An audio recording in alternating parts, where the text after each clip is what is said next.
Hello everybody and welcome back to Let's Play Legend of Zelda Ocarina of Time.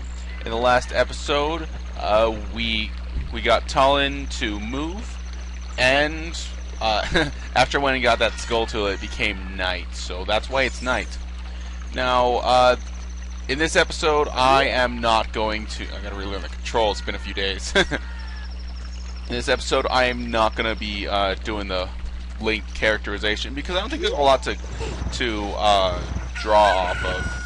I mean, Link's going in, he's sneaking past some guards. What can you do that? I could probably be like, oh, I hope he didn't see me. Oh man, I'm so scared, but it should be the same thing over and over again. So I'm just gonna go with my regular self, because not a lot is happening. Well, there's gonna be some stuff happening after we sneak past the guards, because we're gonna go see Zelda. And a cutscene will ensue, as you probably have guessed.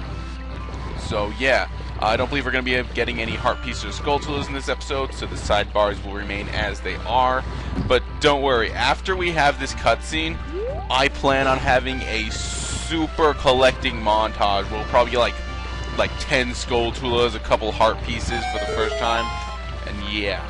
Anyways, the way to get past this is you stack these milk crates, and you have to jump over here and climb or crawl into this water pipe, which is kind of difficult to crawl against the current, but Link's the hero of courage or whatever. Well, hero of time with the Triforce of courage. Anyways, what we have to do here is sneak past these guards. So yeah, we're gonna go Metal Gear Solid on these guys' asses.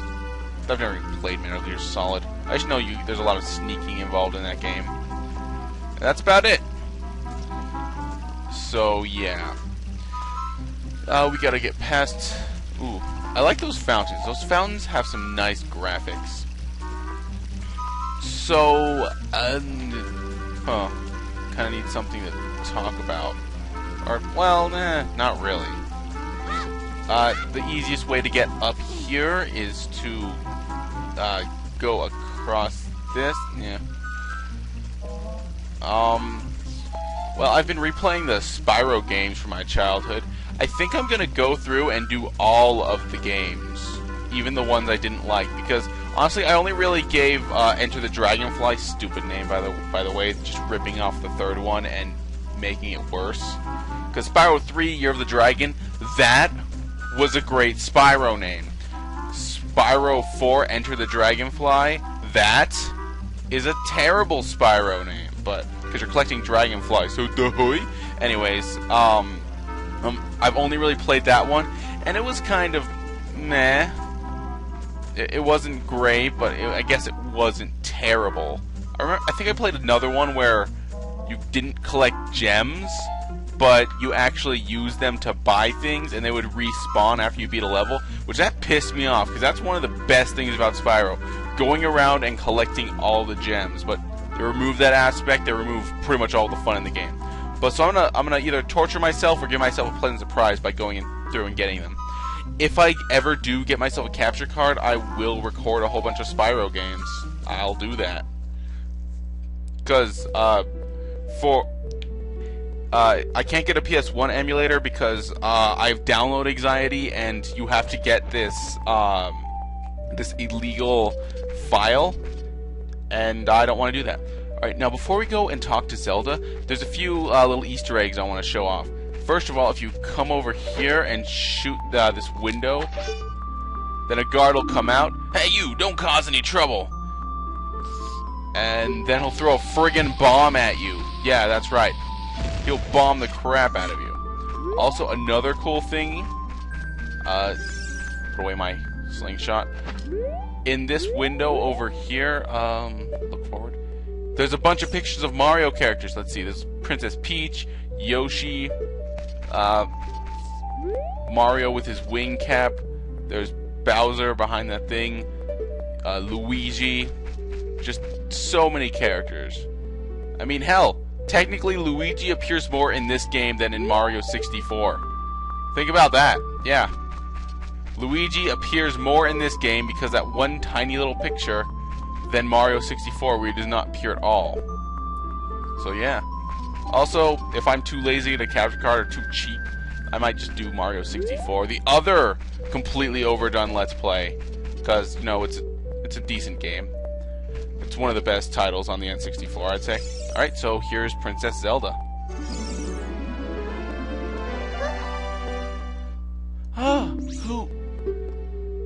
who are you? I'm Link from the forest. I recently got my fairy, and I'm a Kokori. At least, I think. I don't know.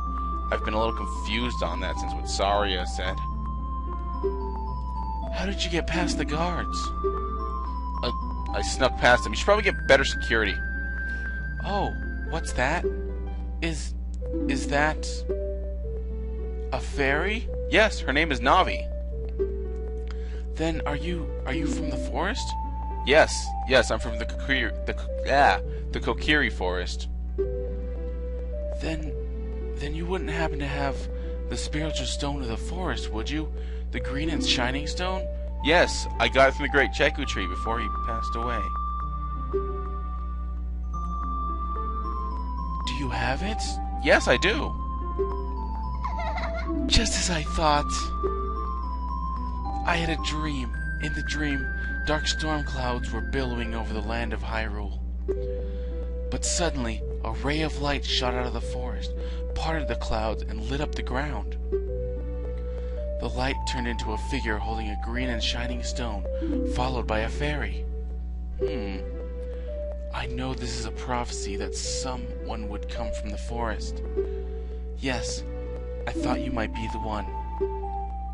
Oh, I'm sorry. I got carried away with my story and didn't even properly introduce myself. I am Princess Zelda, the Princess of Hyrule. What is your name? My name is Link. Oh, also something I didn't bring up before. Between the episodes where the Deku Tree died and Courage, that one where I was voice acting and saying what was in Link's head, I actually started a new file and changed my name to Link. If you look in the dialogue with the Deku Tree, he actually calls me Lunk. It's LLNK, and I kind of screwed that up. So I am no longer Lunk, and I am Link. So yeah, Zelda, my name is Link. Link. Strange. It sounds somehow familiar. Okay then, Link. I'm going to tell you the secret of the Sacred Realm that has been passed down by the royal family of Hyrule. Wow, that's quite the honor. Please, keep this as a secret from everyone. Of course, Princess. The legend goes like this. Ooh, this is going to be interesting. Oh, this seems similar to what the Deku Tree said. The three goddesses hid the Triforce containing the power of the gods somewhere in Hyrule. The power to grant the wish of one who holds the Triforce in his hands. If someone with a righteous heart makes a wish, it will lead Hyrule to a golden age of prosperity. If someone with an evil mind has a wish granted, the Lord will be consumed with evil. The world, that is what has been told. But what if somebody has a righteous heart and evil mind? So, the ancient sages built the Temple of Time to protect the Triforce from evil ones.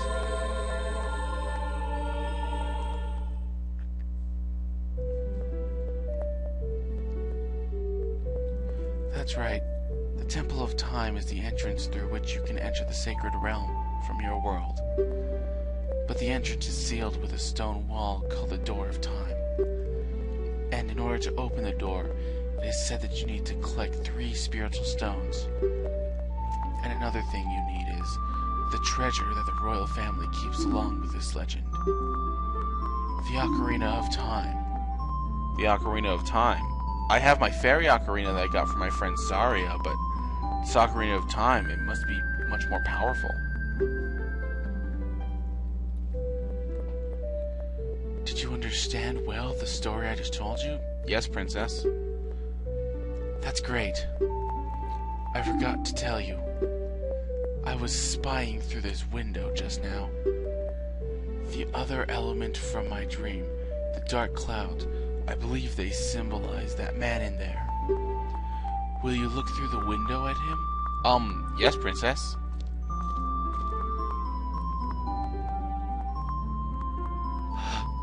That's the man from my vision. Can you see that man with the evil eyes? That is Ganondorf, the leader of the Gerudos. They hail from the desert far to the west. The leader of the desert? The one the Deku Tree spoke of. It must have been Ganondorf. Wow. The man who caused all of this evil and all this strife. The man who killed the Deku Tree. He's standing right there, bowing to the king like nothing's wrong. He's right there and there's nothing I can do. Burns me up inside, but I know I'll get my chance with him.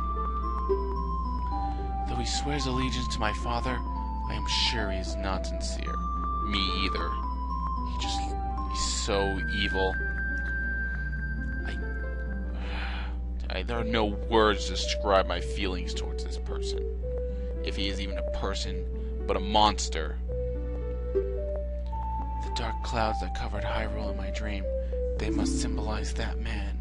Yes, Ganondorf, the dark cloud over Hyrule. Whoa! What happened? Did he see you? I think so. I have so much vengeance against him, but he still scares me. Don't worry. He doesn't have any idea what we're planning. Yet. Yes. I told my father about my dream. However, he didn't believe it was a prophecy. But I can sense that man's evil intentions. What Ganondorf is after must be nothing less than the Triforce of the Sacred Realm. He must have come to Hyrule to obtain it. And if he wants to conquer Hyrule, no, the entire world. Link, now we are the only ones who can protect Hyrule. Please. Yes, Princess. Thank you. I am afraid. I have a feeling that man is going to destroy Hyrule. He has such terrifying power. But it's fortunate that you have come. We must not let Ganondorf get the Triforce. I will protect the Ocarina of Time with all of my power. He shall not have it. You go find the other 2 spiritual stones. Alright. Let's get the Triforce before Ganondorf does, and then defeat him. One more thing. Take this letter. I'm sure it will be helpful to you. Oh, of course. You got Zelda's letter. Wow, this letter is Zelda's autograph. Set to C and show it with C. On the select item screen, you can set it to left C, down C, or right C, then use the C to show it to people. Alright. My attendant will guide you out of the castle. Don't be afraid to talk to her. Alright. Okay, something I need to mention about Zelda. I've always thought this strange. Look at her bust. She's like 10 years old. It's awkward for her to have that big of breasts, but after I've thought about this, because it just doesn't seem right. Little illogical things, not that I'm like a pedo or anything, but little illogical things like this in games just bother me, and I have to find a logical solution to them. And my logical solution is that's just the top of her clothes is too big and it's just draped over. Like if you see her belt right there, the clothing overlaps and stops right there. So my conclusion is that she just put too much fabric above the belt and it's just poofing out and it's just air. Because she's like 10 years old. Anyways, after that little weird trivia, I think we'll go and talk to her attendant in the next episode. So, this is me, Thresho2, saying be cool, save often, and don't do anything I wouldn't.